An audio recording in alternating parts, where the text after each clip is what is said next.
What's up, YouTube? Sorry, I'm not giving you guys more crystallized images of myself or the reflection of myself. Of course, because really it's just a form of crystallized essence, you know.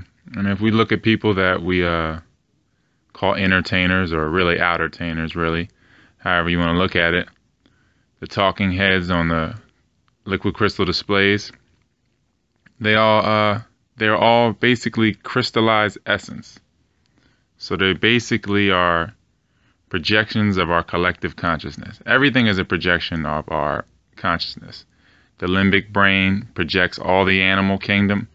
The reptilian brainstem projects all the reptile world.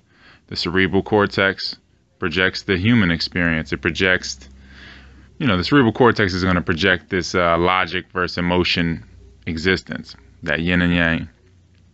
So it really behooves me and all of us to quit feeding into the parasites. Of course, I mean, even having mirrors in general, you feed into the beast, the body. So when you take a picture of yourself and further crystallize it on a LCD and put it on the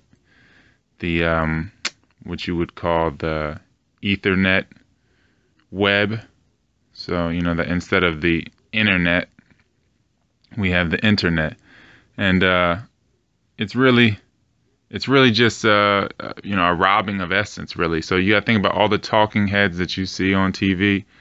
They seek your attention so that they can perpetuate their false crystallized lifestyles that we all propagate. Again, we got to look at it like this. What you're looking at is really what is projecting you into existence. If you ever see like a little cluster of prana, that is most likely your true self or another disembodied being, but most likely your true self, because you only see self. So you got to see, and when you see another person, you got to see that or understand that all people, places, and things are creating pressure. Everything is applying pressure on everything. And that pressure formulates your body. So the body is a projection of everything that you're seeing. So you got to disassociate your true self from the body. So I guess let's get into it a little bit. Today I'll talk about that some more if I run into something, I guess, about crystals in general. But I just always wanted to say that when it comes to life, when things are come down to decisions, you always, this true self's always going to give you enough rope to reel you back in. And then the beast is always going to give you enough rope to hang yourself. So you get exhausted with this tug of war between the two. And then your breath catches you. You get depressed and you need deep rest. So your breath ends up catching you. So, that's just something I just always wanted to say, really, and record. So, let me get into something else. Oh, yeah. Okay, here we go. You never really sleep. You get so behind on breathing that you can't be conscious of the total body, basically. So then you focus on cells of the body. And then if you're supposedly asleep or unconscious and not fully in your whole body, these are what people call past lives. They're really just cells, or it's the false selves. Basically, the bodies that are the cells that are pieces that make you.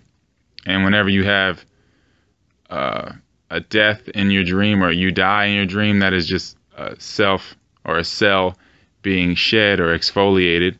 And anytime you're creating in a dream, you're regenerating. So it's just about really realizing that everything around us is a part of the body. Whether it be your house, it's a piece of the piece of your house is a piece of your body. Everybody around you is a personified cell or piece of an organ, if not the whole organ or a part of the organ, big chunk of the organ. Somebody represents your heart, this, that, and the third. So again, when it comes to pressure and the give and take of life, however you want to look at it, there's no suction in the universe. Everything is pushing. Everything is creating pressure on everything. So you don't suck in air. You expand your lungs and change the pressure of the universe as a whole. So that's just a little thought for food there. And then, yeah, again, too, if you're looking at the way we break down words, admirer, admirer, those are just reminders of your true essence, or your true, anything that you admire is just a mirror of something, a quality that you can exude or would love to exude, and that is within you, but these people express it externally, and then you appreciate that person instead of realizing that this is a facet of yourself expressing this to you, and vice versa. So, all right, ascension. Talking about ascension again. This world, this densest world, is the highest level of ascension. Everything is pretty much backwards in life at this point. The dense level is this is the level you ascend to from the inner world or the underworld, what have you, the netherworld, the netherlands, dreamland, dreamscape, whatever you want to call it. We ascend to this level, to having this dense body. And the inner world and the underworld is basically where you create at, and then this is the reaction or result or product world of those creations from the netters. So, and again, when we're talking about netters in general, look at Allah. Even the spelling of Allah, the letters of Allah, or Elohim. Like, I always refer to Elohim, the original reference to God in most ancient texts or supposed ancient texts. We can look at it like Allah, arm, leg, arm, head. And if you look at Elohim, and you look at the way it's spelled, IHVH, originally how it's spelled, because there's no J's in the Hebrew text. J's don't exist. So it's IHVH is how you spell Jehovah. It's how you spell Elohim. So if you stack those letters, it looks like a human body, or arm, leg, arm, head. So and what does Elohim mean? But Elohim means goddess, God, or supreme female, male balance. So if we're both female and male, we are neither, or netter, like netters, or the neaters of Egypt, or Kemet, whatever, what have you.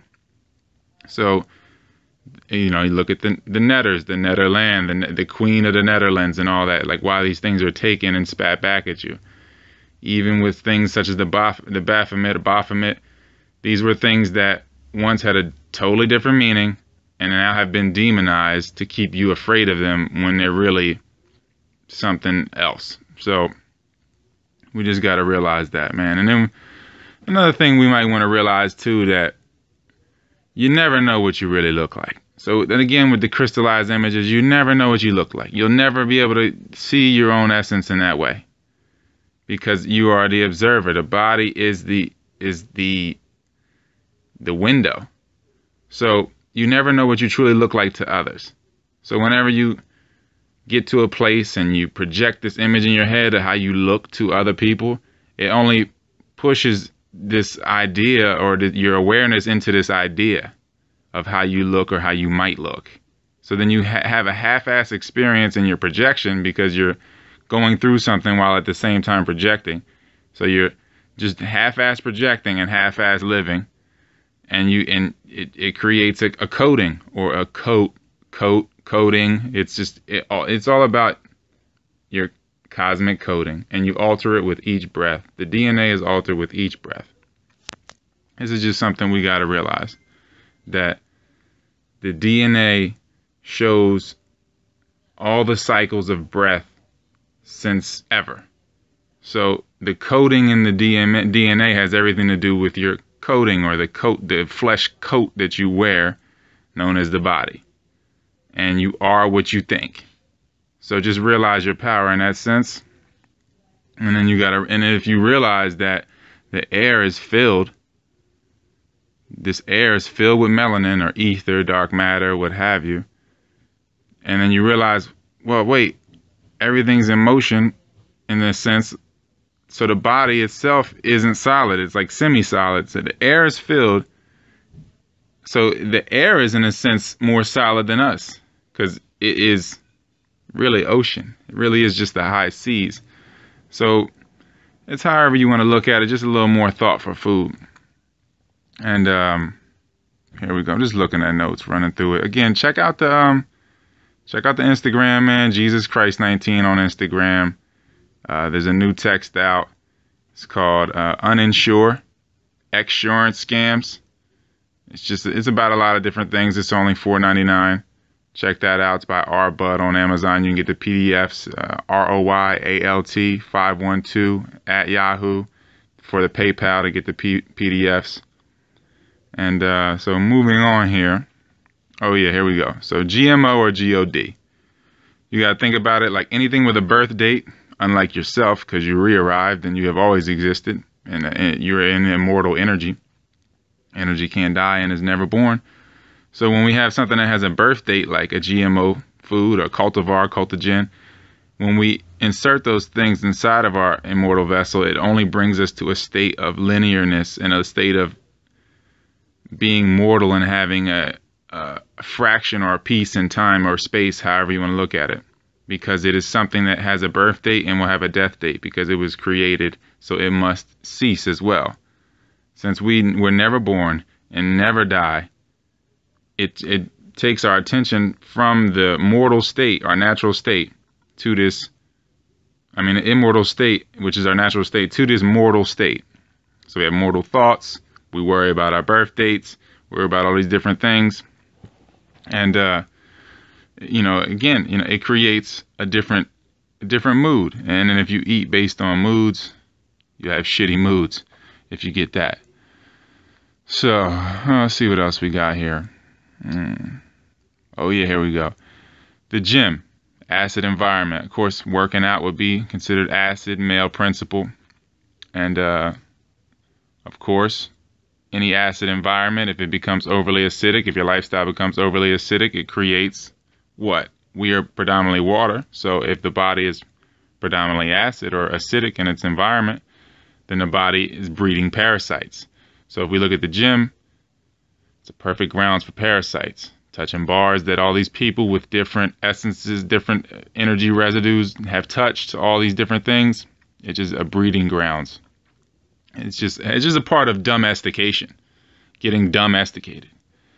So, you just really just, I would say you're killing yourself, but people don't understand that or understand that if you could get yourself killed, you should be able to get yourself born too, right? But that's just for another moment. I'm just saying, though, as far as the gym goes, we got to realize that it is a circus and it is an acid environment that is used as a breeding grounds. Again, if you're carbon, which is a form of melanin, 6 protons, 6 electrons, 6 neutrons, 666, 18. 18 shallow breaths a minute. If you're out of breath, you can only focus on bodily lusts and desires. So you would only focus on the body and what it wants. That's where the gym wants you to be. So you got to realize who you're meeting at the gym or in these places when you're out of breath or breathing shallow. Shallow breathing creates a shallow existence. Just perpetuates an environment that is conducive to breeding parasites. So that was just a little thought for food. I know it's been a while. Again, check the texts out, BUDD. There's now 27 texts on Amazon by BUDD. You can get the Kindle app for free to read the ebooks. Some for $3, some for $5, some for $10. The newest one being Uninsure Exsurance Scams. And of course, we got the Alchemist Cookbook, got the Kate Day Cleanse. You got sleep paralysis, socially paralyzed. It's all there. Low-fat living, invest in your chest. It's 27 texts. I'm not going to go through them all. iManual being one of the main ones. And you can get the PDFs through ROYALT 512 at yahoo.com. And check out the Gzuscryst19 IG. And, you can find Jesus Christ on Facebook. Or Taylor BUDD on Facebook. That's the parasite that's propagated for a flow of energy on Facebook. So just check those out, or the Human Food Company on Facebook with an E in human. And just just just check it out, or check it in, however you want to look at it, or not look at it, and just use your own invoice and your own insight. All right, y'all.